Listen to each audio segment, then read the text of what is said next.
ឈានលំភិនីជាទីជ្រះថ្លាទីព្រះមេតាប្រសូតបុត្រថ្លៃ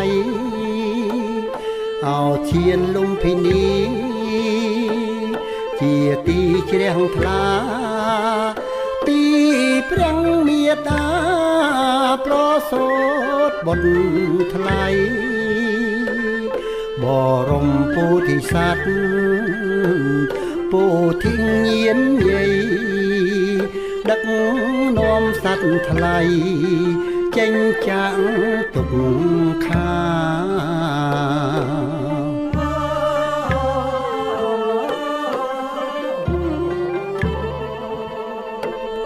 បរមពុទ្ធិសត្វ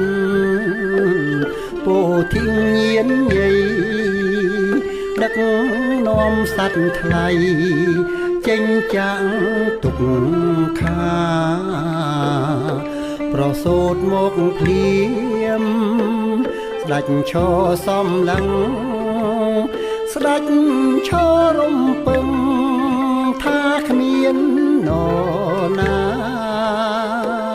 ប្រសូតមកភ្លាមស្ដេចឈរសំឡឹងស្ដេចឈររំពឹងថាគ្មាននរណាទេវលោកព្រហ្មលោកអង្គទាំងមនុស្សសាឥតមាននរណាប្រៀបស្មើបានឡើយ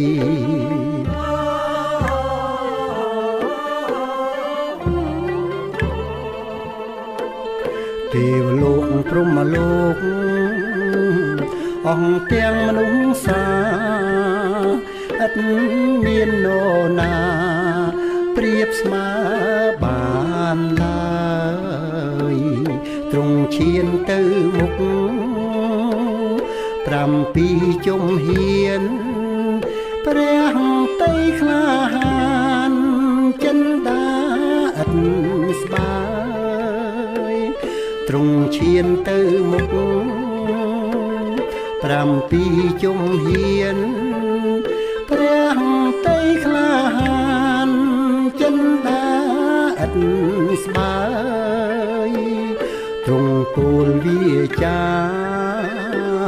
ក្នុងលោកនេះហើយគ្មាននរណាឡើ